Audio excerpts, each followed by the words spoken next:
What a night, Joey. I mean, what a shock. Frank Warren absolutely wiped the floor with Eddie Hearn. Who could have expected that? No one. I don't think anyone could have. Absolutely unbelievable. I mean, Eddie Hearn will be absolutely sick of his life right now. Do you imagine that journey home? Do you imagine, and did you see that? Have you seen the video? Yeah. Do you see Frank Smith's meant to be serving tea for a full day in a maid's outfit? In a maid's outfit, yeah. There was a funny video at the end of it. They're on the plane. Obviously, for anyone who doesn't know, Frank Warren won all 5 of the fights in the 5v5. They're on the plane and Frank Warren goes, yeah, flight's been delayed 5 hours. And then we've got 5 hours until the airport. Anyway, come find me if you need to chat. I'm in row 5. High five. So, no, Eddie took it like a good sport, I thought. Well, I mean, what else could he do? Yeah. I mean, he had no other option. But yeah, I mean, all the fights were, I mean, for a start, the atmosphere was great in there. All 5 fights were great. The only fight that wasn't great was probably the Bivol fight, which obviously was meant to be the headline fight, but unfortunately Bervateb got injured. But every fight was great. I mean, Turkey Al Sheikh has set the standard for boxing right now. I think all other promoters are thinking, shit, you know what I mean? Yeah. This is the standard now. You made such a good point last night, though, with what you said in terms of not only is it brilliant for the shows that we're seeing brought to us by the Saudis and by Turkey Al Sheikh, but it's also brilliant for the other promoters because let's say Ben Shalom, Bob Arum or an Al Heyman now put on a show, they know what the benchmark now is. You need to come somewhere close to matching Turkey Al Sheikh's work as a promoter and a guy that puts on shows, and that's not easy, is it? Because I think they're now realising, rather than being, against each other, if we work together, actually, we can do even better. It's better for the fighters, it's better for the fan, and essentially, they're going to make more money. So it just makes perfect sense. So let's get straight into the first fight. Let's talk about Deontay Wilder versus Zhang. I mean, disappointed for me personally because I really hope that Wilder we could see the old Wilder again, because I think the bottom line was, I think them fights from Fury is just taken far too much from him, because he was a shadow of his former self. Because I seen in the press conference leading up to it, I was listening to him talk, and Wilder does what he does. He's always talked great, but when it was the moment when I heard him shout "Bomb Squad." And normally, the hairs on the back of my neck would be on end, and I'd really feel it. You know what I mean? He was an intimidating man, but I would listen to it and I just thought, that was just empty. I felt nothing. It done nothing. He was going through the motions. That's what I'm getting at. And I was kind of still hopeful that, he could turn up on the night, but he done exactly what he done in the Joseph Parker fight. He kind of was on the back foot, waiting for that perfect shot, but he couldn't pull the trigger anymore. I just think he's finished, and Zhang done what Zhang normally does. He went out there, put the pressure on, and I think a lot of people really underrate Zhang. I think we've talked about it before that he's quite lazy. He doesn't always perform in he doesn't go through the gears. Most of his fights I've just seen him in second gear the full time, and we've seen against Joseph Joyce was probably the best performance I've seen. I thought, oh, this guy's finally realising what he needs to do. And then we've seen him again against Joseph Parker afterwards, and he really underperformed. He had him hurt early on, and he didn't capitalise on that moment. He stepped off the gas and kind of was seeing Joseph Parker won, and I was really disappointed. But in fair play last night, he done what he needed to do, because he caught, I think he leant back with that right hook.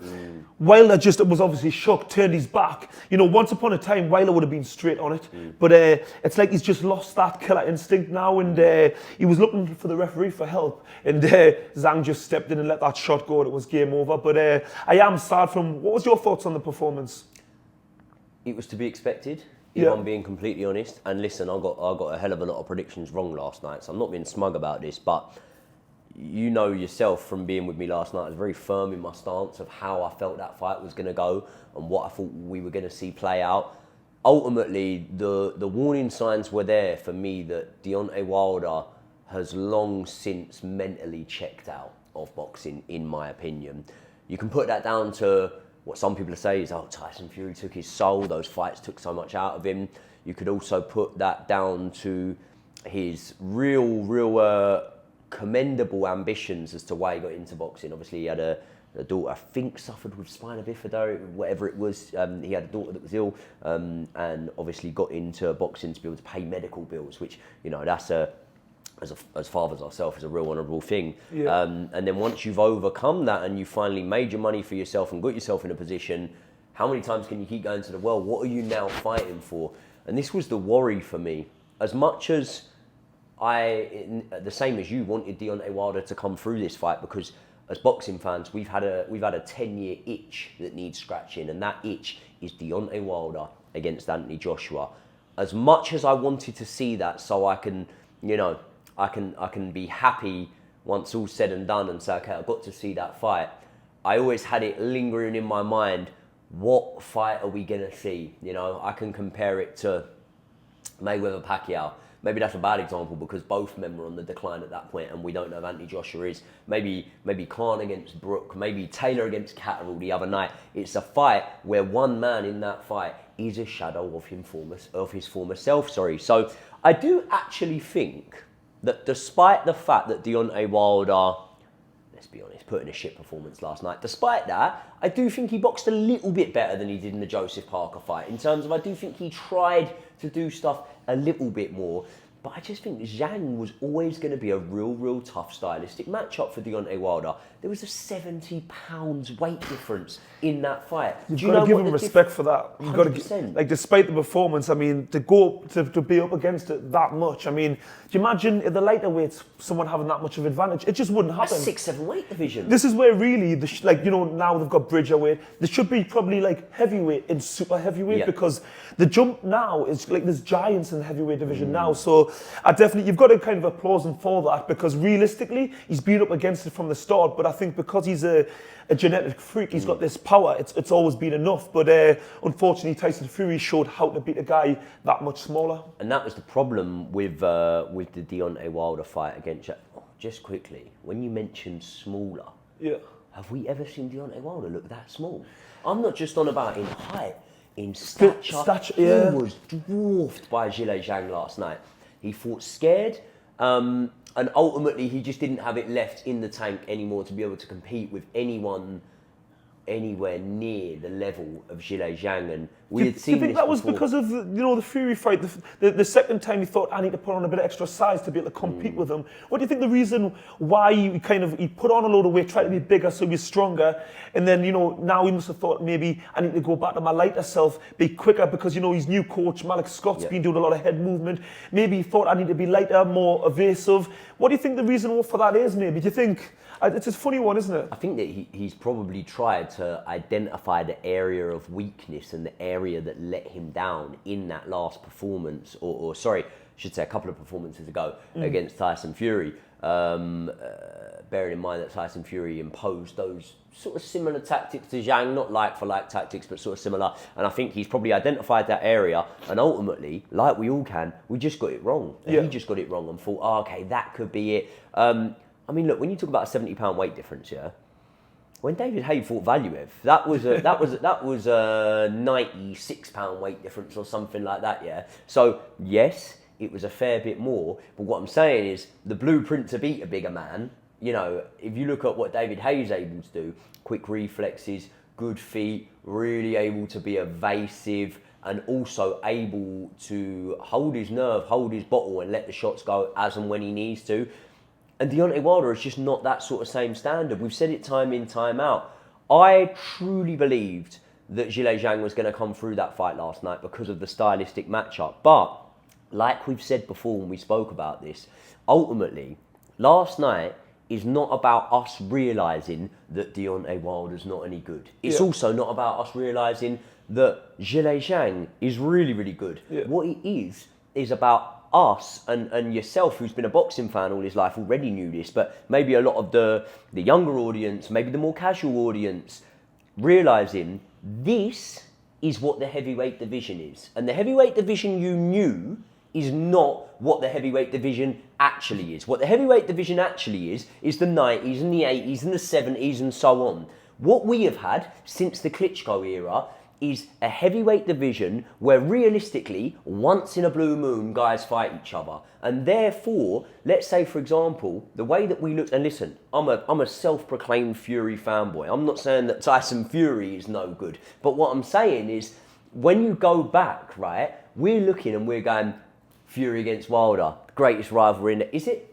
Is it the greatest rivalry in the all- heavyweight it's all we division, had. or is it the only rivalry in the heavyweight division? You know, Andy Ruiz comes on and shocks people, and people go, "Oh, that'll never happen." Of course, it'll happen again. Andy Ruiz beating Anthony Joshua isn't Leicester winning the league. It's not something that just won't ever happen again. What that is what happens when heavyweight fighters are matched up very, very well in tough fights. It will happen. Zhang got beat in his last fight. I'm not putting it past him that Zhang gets beat in his next fight. So what I'm saying is, styles make fights, and when you put these guys together, ultimately the winners are the fans, and the losers are anyone who thinks that they can confidently predict who are going to come out on top in these fights, because it's just not that easy. But what we'll get to see is, the fans, like you say, get to see these great fights.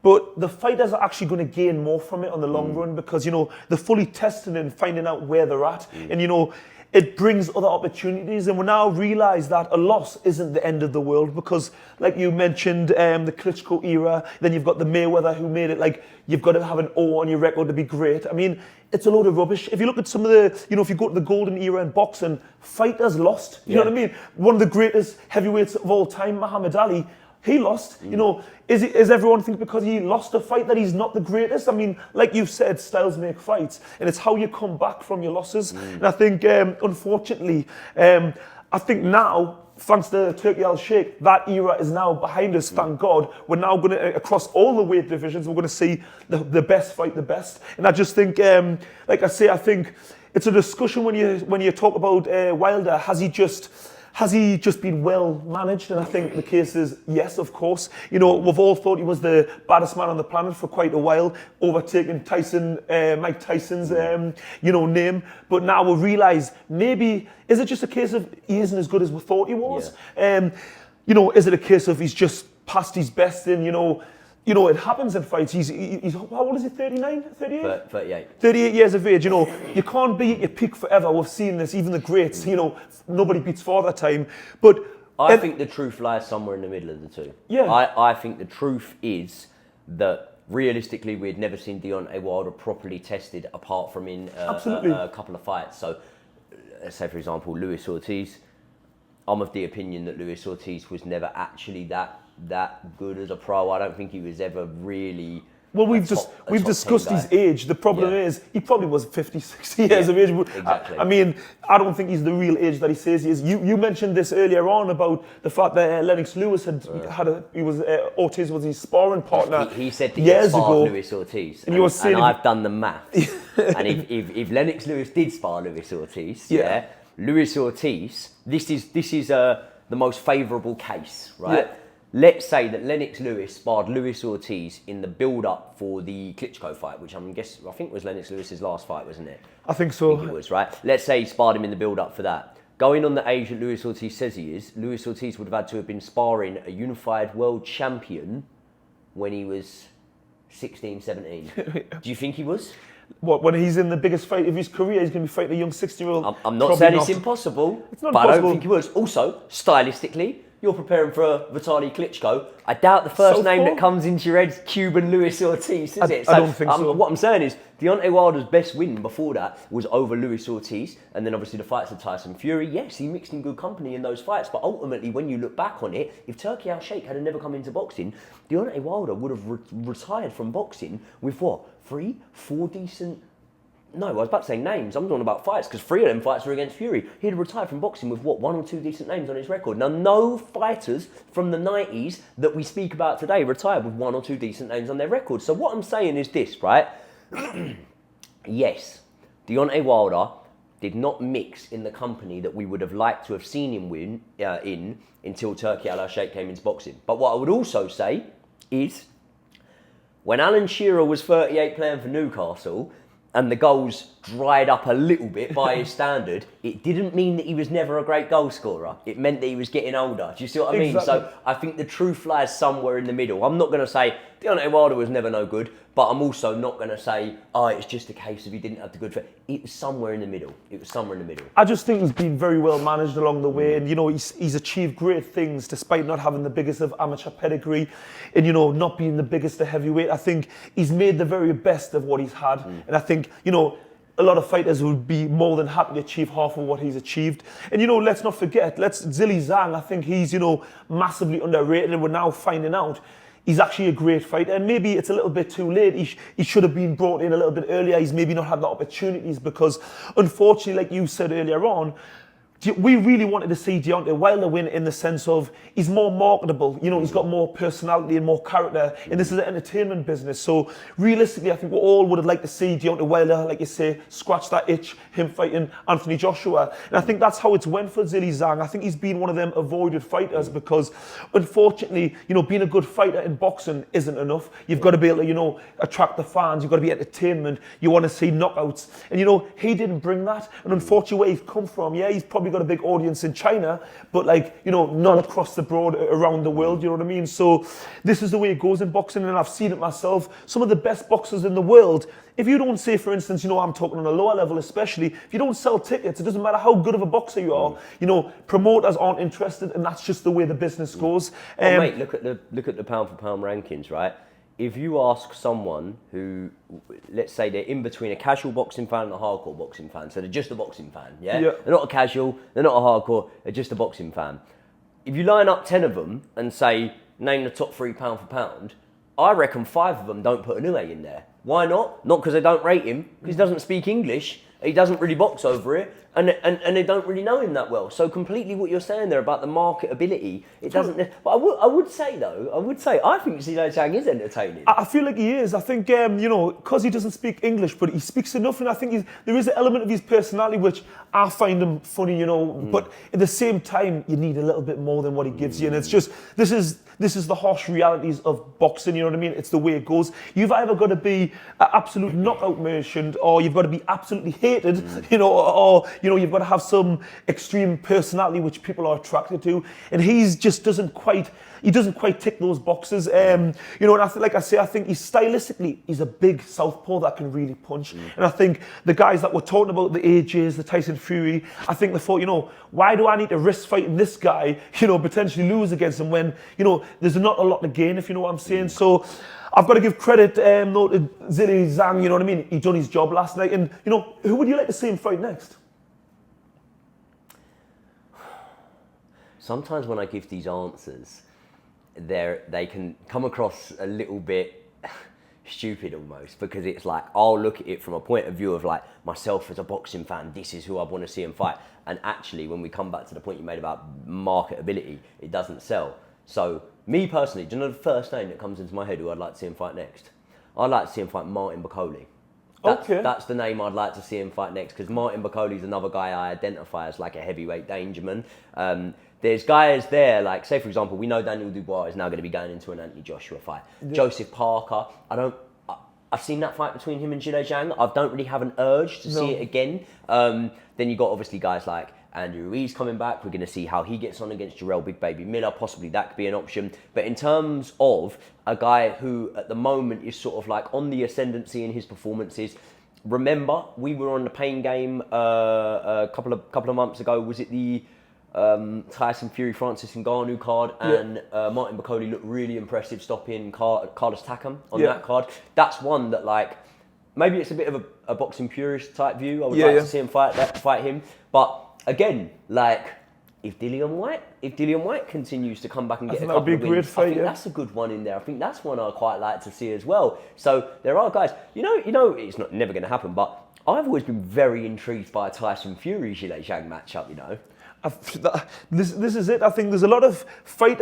The bottom line is there's so many great fights out there that just need to happen because, Turki Al-Sheikh's put a lot of regular fights on. Sometimes you're just looking for the best fights, and we're talking about, the top names. But, if you want to call them the B-level fighters, whatever you want to call it, there's loads of fights out there. So I know that Joseph Parker just beat Zhang, so it sort of nullifies the point I'm about to make. But I do feel that to beat Zhang, you've got to have certain physical attributes on your side. Otherwise, it's just a real tough night's work for you. I think it's a tough night for everybody out there. I think, if you can get past the first 6 rounds, as we've seen, he's a bit lazy, then you have a chance. But early on, he can cause anybody problems. What do you think about him against Caballero? Like I said, that's an interesting fight. I hadn't really thought about that one. I think Listen, Zhang's never going to be in a boring fight because, in fairness to him, he comes to fight. Despite how lazy he is, for the first 6 rounds, he'll be on you. And I think he's still going to be in entertaining fights. We'll see it against Hrgovic. The two of them, it wasn't the most exciting fight, but it was still entertaining. There's just, I think the boxing heavyweight division's in a great place right now. And then another fight to go on to, Dubois versus Hrgovic, seeing as we've mentioned Hrgovic there. Yeah. What did you think of that fight? Because I'm personally really happy for Dubois because, I can remember the age of 16 seeing him when I was boxing for GB. He'd come to spar my mate, Warren Baster, and I just remember Warren Baster saying, for a start, he said, this guy's only 16. I went, what? He was an absolute unit at the age of 16. And my mate was a full-grown man at the time. He said, I really had to put it on him, to kind of keep him at bay. We heard the same thing at breakfast this morning. So, bit of inside information for you. We were at breakfast this morning with Don Charles. Yeah. Daniel Dubois' trainer, obviously very well known for training Derek Delboy Chisora for all those years. He was the man involved in the chaos in Dusseldorf, was it, when David Hay hit him with the tripod and whatnot, or someone hit someone with a tripod. Yeah. Either way, we were speaking with Don Charles earlier on, and he said that Daniel Dubois came for a bit of sparring with Derek Chisora, and he said he was picking him up from the train station, right? He said he drove past him because he thought, no way is that the kid, because he looked like such a little baby-faced young kid.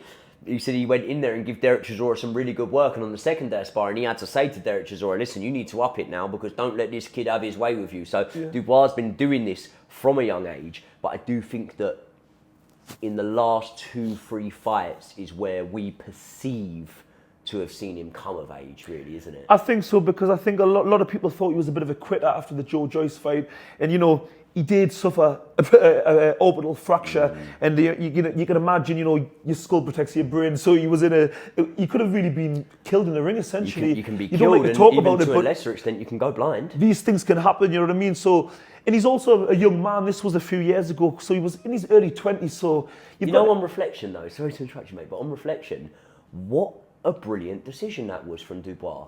Well, look where he is now. I know everyone. Listen, it's very easy to want to see a fighter be macho when you're sitting on your sofa, yeah? Oh. But when you're in there, trust me, living to fight another day is what pays the bills for a lot of these guys. And had Dubois thought, I can't be perceived to be a quitter and I can't face the public backlash of this, had he have done that, he could have gone blind, he could have had his boxing licence taken away, he could have never fought again. And therefore, we would have never seen the redemption arc that we have now seen from Daniel Dubois. So it's a quote I probably say about 1 million times a day, but time is the best storyteller. And now we look back on those performances where we perceived him to quit and we think, maybe you've done yourself a big favour there, mate, because now you're in big fights and you've got a world title fight coming next. He's got the last laugh at the end of the day, and I think people forget that fighters are human beings. You know what I mean? Yeah. I know they want to see them go out on the shield, but there's life after boxing. So you know what I mean? Like, people have family, loved ones. It's a sport at the end of the day. It's about winning and going home safely. And I think people often forget that because, they're too selfish because it's an entertainment business and all they want to see is a good fight. But, people need to go home and have a life outside of boxing. And I just was really happy for Dubois because, like I say, when you're the fighter and people are calling you quitters, when you're getting hit off a big giant of a man in the boxing ring and you're called a coward, off the same people that have probably never laced a pair of gloves in their life, it's a hard thing to take sometimes. But I'm really happy with the improvements he's made because that, the first fight against, his last fight against Baby Miller, that for me was a sign that he was really maturing and, he proved that he wasn't a quitter because there were some really difficult moments in that fight. And remember the moment when he got hit with the uppercut? I think it was in the 4th round. His head went rocking back. He got on his toes and I was like, I've seen this before. This is when he starts to fold a little bit. But I remember he came back round, swung it in the next round and ended up stopping Big Baby in the last. So he weathered the storm and, like I say, he showed maturity because, he went on the back foot,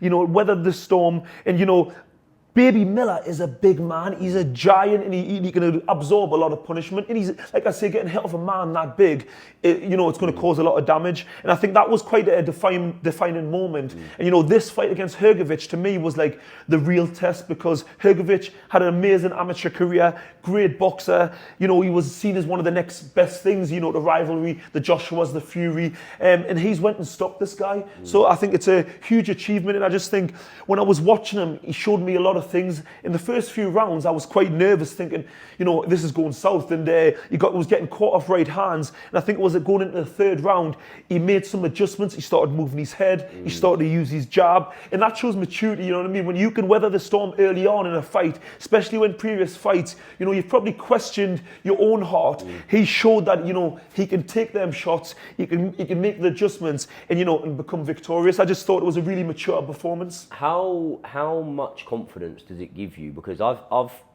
done this once or twice. I'm guessing in your career, which is obviously a lot more decorated than mine, you've probably done this plenty of times, but I know the amount of confidence I gained from doing this, and that is swinging a fight. You know when a fight's going against you, being able to swing a fight, that's the sort of thing, like, it's a box you tick and you think, yeah, it's a huge box. I've swung that fight. Because listen, we hear of on-top fighters and whatnot, and it's very easy to win a fight that all goes your way. But when you get in there and have to stare adversity in the face, let's be honest, yeah, them first 2 rounds against Hrgovic, I'm not saying Dubois didn't land shots. I'm not saying he didn't have some minor success. But it didn't look good for him, did it? It did, the problem was he was getting hit too easily. I mean, in the same shot. The same shot. Bomb over the top. In boxing, I was always taught, if you get hit with a shot, you get hit with that same shot a second time, you've got to make an adjustment, especially when you're talking about the heavyweight division. You can't keep getting hit off right hands. One punch in heavyweight boxing, it could be game over. And he was getting hit repeatedly off that shot. So he showed he can take a shot. But, he somehow survived it. And I think the simple thing is that Hrgovic adjusted straight away. He found his range. Maybe it was because the sparred previously, we heard the stories, and he found his range a lot quicker. And I think Dubois was a little bit tense coming into this because he probably had some demons in his mind, off them spars. Despite what he was saying in the press conference, that he was confident, I'm not that guy. It's easy to talk the talk, but when you get in there, it's a different story.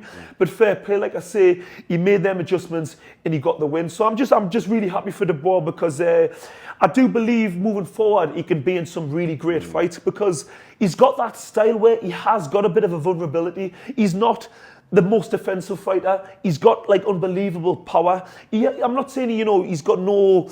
I'm not saying he's just got. I'm not saying he's a basic fighter or nothing like that. I just think he has got some limitations and he's going to have to keep developing, which we've seen from his last fight. He is improving, but if he wants to mix it with these top guys, there's a lot more development still to be done. And I just think, we're talking about fighting AJ next. I'm not too sure if that's a good idea at this stage in time because them right hands early on, if he was getting caught like that off Anthony Joshua, it would have been good night. I think he's a young man. He's got time to develop, and I just think, it's looking like that's going to be the next fight for him. I don't think we've got a choice because Turki Al-Sheikh's putting on the biggest fights. He wants to see entertaining fights, so it's looking like it's going to go in that direction. What do you make that percentage-wise? I'm guessing you swing it to AJ. Percentage-wise, what would you say? 70-30? Easily, yeah. Right. Even judging off just what AJ's achieved in his career, and looking at AJ's last fight, his partnership with Ben Davison is the best I've seen him look in a long time. And then judging off, let's just go off this fight here with Hrgovic. If that was AJ in their first 2 rounds, it would have been game over because AJ's power's on another level to Hrgovic, and he could also Hrgovic was landing 1 or 2 punches. AJ has got a much better killer instinct and he puts his punches in bunches. When he has you hurt, he gets the job done. He's always been a great finisher. So I am a little bit scared for Dubois for this fight. I just think he's quite young and he's still got time to mature. I would personally, if I was managing him, I'd be avoiding that fight like the plague. And I would be... But can I just say, if we say it is a 70-30, if you yourself as a fighter got offered a 70-30 for 10, 12, 15 million, you're taking it. It is notice, But so there you go. I'm thinking out of it, if I was managing him and, I'm not, like I say, I don't want to be that one who's trying to, pad someone's career. It's nothing about that. I just think as a heavyweight, you take a little bit longer to mature, to marinate, and I just don't think that fight for him would be the ideal fight. There's fights out there which would be challenging, perfect development fights, still risky fights, but I just think AJ is a step too far. And that's just the way I see it. So, we'll see what happens. There's plenty of good fights out there. But yeah, let's see what the future holds. Another fight I want to talk about is Craig Richard versus Willie Hutchinson. Another great fight. In a fight, to be honest, I was really shocked by, because I still thought it was going to be, I thought it was a 50-50 fight. I wasn't saying that I guaranteed thought Craig Richard was going to win, but I did think he was going to be a little bit too mature, have a little bit too much experience, because he's competed at a much higher level. He's fought Bivol, and let's just say straight away, Bivol didn't do a job like Willie Hutchinson just done. So huge credit to Willie Hutchinson. He really excelled himself. I think that was one of the biggest shocks for me on the night out of all the fights, to be honest. I was really surprised.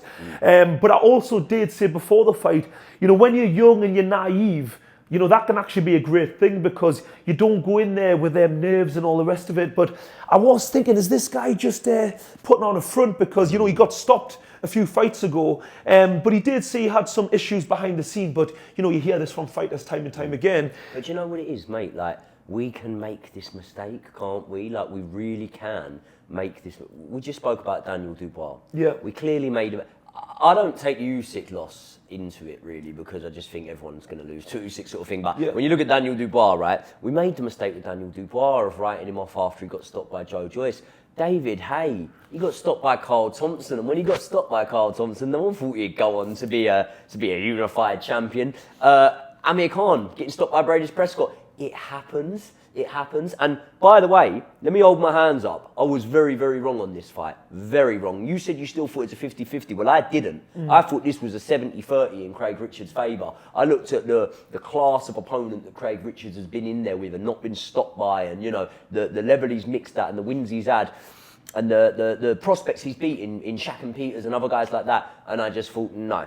Craig Richards, way too good for this guy. This guy got stopped by Lennox Clark. He's not a great standard light heavyweight fighter by any admission. But as I say, clearly I was very wrong. So I'm not going to be one of these that, tries to distance myself from it when I get something wrong. I was wrong on that fight. And big congratulations to Willie Hutchinson, because it came with a really good game plan, boxed really well. And let's be honest, mate, for the most part, I think he made it look quite easy, didn't he? Well, that was the biggest shock. It's like, I thought it was a 50-50 fight, but by no means did I think either guy was going to win so easily. And I just think, the thing that I did think gave Willie Hutchinson a really good chance, despite his lack of inexperience as a pro, was I knew he was quick, and I knew he was explosive. He had good power, and he's come from that Ingles style, which is very unorthodox. And, no disrespect to Craig Richards, despite his experience, he's not got the quickest hands. He can definitely punch, but it was the hand speed I thought was going to be, the advantage that Willie Hutchinson had. And, from what was seen last night, that was the difference, the hand speed. From the first round, you could see the difference straight away. He was catching Craig Richards and he didn't really have an answer. But yeah, fair play to him. He come of age last night, and I think he's going to be in some great fights. And another fight that I was really enjoyed last night, Nick Ball versus Ray Ford, which, great fight, huge credit to Nick Ball, but I wasn't too happy with the decision, because I did think Ray Ford should have got the decision. It was a very close fight. I think it was one of those fights where it depends what you like. Did you like the quality punches landed, or did you like the volume that was coming from Nick Ball? And another thing just to mention, when you talk about heart and grit and determination, I think it was actually Brian who noticed it first on the show. He had an ankle problem, and then we realised he wasn't quite, he couldn't get his footing with his back leg. And if you've got a back problem with your legs, and bearing in mind Nick Ball is the type, he closes the distance very quickly. He kind of had to box a little bit more flat-footed, and then he had that nose damage. And he was beating his hand together, beating his chest. I thought, this guy is made of something different, because you can tell he's the type of fighter, he really likes to hurt people, and he doesn't mind getting hit. And we knew that, from his previous fights. He reminds me of Froch. Oh, but even it was just not stylistically, but do you know one of them ones when it's like, listen, if it kicks off in a boozer somewhere, forget class. I don't want silky boxers with me. I want Nick Ball, Carl Froch, and someone in that mould, because that fella is an absolute savage. Oh. And again, we speak about amateur pedigree and stuff like that, and we often favour the guys that have had that experience and, been to the Olympics and boxed through those cycles and stuff like that. But Nick Ball is an exception to the rule. Because in his last 2-3 fights, 3 fights really, he fought Dogbo, who's obviously a standout name. Ray Vargas, and then to go on to Raymond Ford. And not only that, to be able to swing a fight like, let's be honest, first 2-3 rounds, Ford looked in complete control. And I don't want to say he swung the fight, but he got himself into a much more competitive position in the fight. I would say that I thought that 115, 113 was a fair scorecard. Agree. But in favour of Ray Ford. I had him up maybe a few rounds. Yeah. And I know a lot of the rounds were very close. And like I said earlier on, it's do you like the quality or do you like the quantity? But it was one of those I just did still give it to Ray Ford. And to be honest, that's kind of how I thought the fight was going to go. I knew it was going to be very competitive, but I thought Ray Ford's class and that extra bit of skill was going to be the difference. And do you think sometimes, like when a fighter gets off to a bad start and we really feel like things are going against them, and then they pull their way back into it, all of a sudden rounds that are forward ever so slightly, or maybe swing rounds, or rounds that could be scored a draw, all of a sudden, because we didn't expect the other man to be as competitive as he is now being, we go, well, that's a nickball round. And it's like, actually, if you just watch that without the context of what's happened so far in the fight, and you just placed that round in front of someone and said score it, you might have gone Ray Ford there. Do you think that's the case, or am I? I think it is. This is where boxing, I'm not a judge, I'm just a fighter, and it's, the way people score fights is different. This is why boxing it's so subjective, and it's all a case of what you like sometimes. And like you say, depending how the story plays out, can change people's opinion. It shouldn't be that way. It should be a case of whoever's landing the clean punches should be the one winning the fight. That's how it should go. But boxing isn't scored just on clean punches. It's aggression, who's initiating. There's so many other factors. Like I say, I don't know them all, but there's different things that what'll swing why the judges will pick someone to win. But either way, I've just got to give credit to both guys. Did the right guy win? In my opinion, no. But nonetheless, it was a great fight. In my opinion, no. But can we just say here, doesn't mean it's a robbery, does it? I feel like that word's bandied around too much. But I'm not certain you're saying it, but I've seen it online and stuff like that. Yeah. That word's bandied around too much in boxing. Like, I've seen fights that are robberies, and it's not a robbery. If you score, say, if it's a split decision and one judge went 115, 113, the other went 115, 113, the way I look at it is it's like, okay, I don't really think the right man won, but it's not a robbery. I'm sure they'll do it again.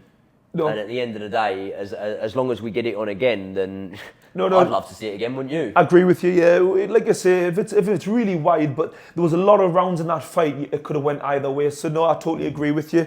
And just to finish off, the last fight, Hamza Shiraz versus Amal Williams, great fight. And I did pick Hamza, but I knew a guy who'd been sparring him from my gym, and everybody had been really raving about him, and you heard the way Frank Warren was talking about him, and he picked him as his captain. So it says it all, really. So, but yeah, what a great performance, because early on, I wasn't expecting Hamza to be so dominant.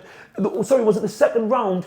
He did get wobbled. I think it was in the first. Was it the first or the second round? Do you remember? Like he got caught with a backhand, and he went stumbling across the ring, and there was a thing of like the first 2-3 rounds. Hamza Shiraz looked dangerous, but by equal measure vulnerable. Exactly. Not so stylistically, but do you know who it reminds me of? David Price. Do you remember when David Price was like, I'm not calling Hamza Shiraz David Price, I'm not saying the chin, but you remember when you used to watch him and it's like, he could bang someone out here, but I tell you what, he don't look like he's liking these punches. No, like literally. But he should, because what we were worried about, I know I was personally, was he's a massive guy at the weight, and what I was thinking, is he boiling himself down trying to get an advantage? But sometimes when you do that, your punch resistance isn't quite as good as it can be. Do you think he is? How can I argue with the performance? Because Amal Williams is a great fighter, and look what he just done to him. He stopped him, and other than that one round he got hurt, he pretty much dominated the fight, in my opinion. So think about it like this, though, yeah. Obviously, not the weight I fight at, but the weight I walk around at, the weight I am right now. Think about me stood next to Hamza Shiraz, yeah? He dwarfs me. Yeah. Do you know how much heavier he weighed in for that fight than me? 10 pounds. Yeah, that's crazy. That's mad. Yeah, it's crazy. But I'll tell you what the difference maker was in that fight, when he got the jab going. Oh, that was early on I was surprised he wasn't using his jab as much, because in the past, we've seen it against Liam Williams, it was Yes, Yeah, Liam Williams. yeah. When he boxed him, he was dropping him with a jab. So his jab has got some serious power because time and time again in previous fights, he has hurt people with a jab. And you see him hurt Amar Williams with the jab. So it was crazy early on why he wasn't using it. The minute he used it, it was game over because Amar Williams as well, when I'd watched him previously, the one thing I think he was lacking was a jab. And when you're fighting a guy so much bigger than you, the only way to get in is obviously with head movement, but also trying to jab your way in. You can't just lead in with hooks and expect to get success. So the minute that Hamza started using his jabs, it was kind of game over. The guy has serious power, and yeah, I think he's the type of guy, I think he is good at the weight. Do I think he should maybe move up? Maybe, but how can I argue with that performance? Because he beat a great fighter there. But yeah, I just think this guy has got the potential to be a multiple weight world champion eventually because he's still so inexperienced. He's got a lot of time to develop, and was he 6'3", about 6'3"? I mean, I'm a light heavyweight, and he towers me. It's unbelievable. So yeah, another great fight. And looking at the world rankings earlier because British level-wise, he's gone through everyone now, really, hasn't he? Yeah, he has. Might see, say, for example, Felix Cash comes back. There's Eubank Jr. there, but I don't see Eubank Jr. ever taking that fight. So British level-wise, he's sort of gone through the names that he could.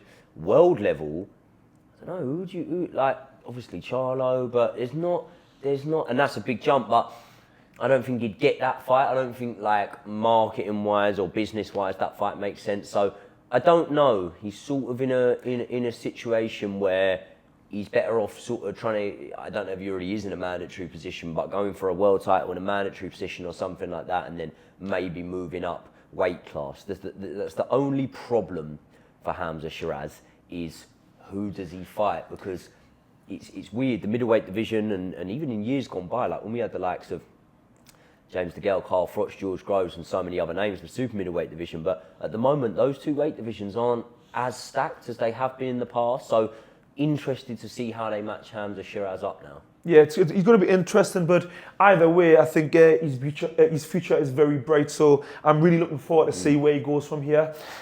But what a great night! Can we just mention thanks again to True Geordie for in the pain game, because what an experience that was last night. It was absolutely unbelievable. And the whole show, Turkey Al Sheikh, has changed boxing. It's absolutely been this. I remember when Eddie Hearn talked about game changing when he moved to DAZN. I mean, this is game changing. What an amazing night it was. I think all of us guys sitting there were just like, what are we doing here? This is amazing. And yeah, make sure to subscribe to Joey Nights. Thanks for joining us. It's been great, and we'll see you on the next one.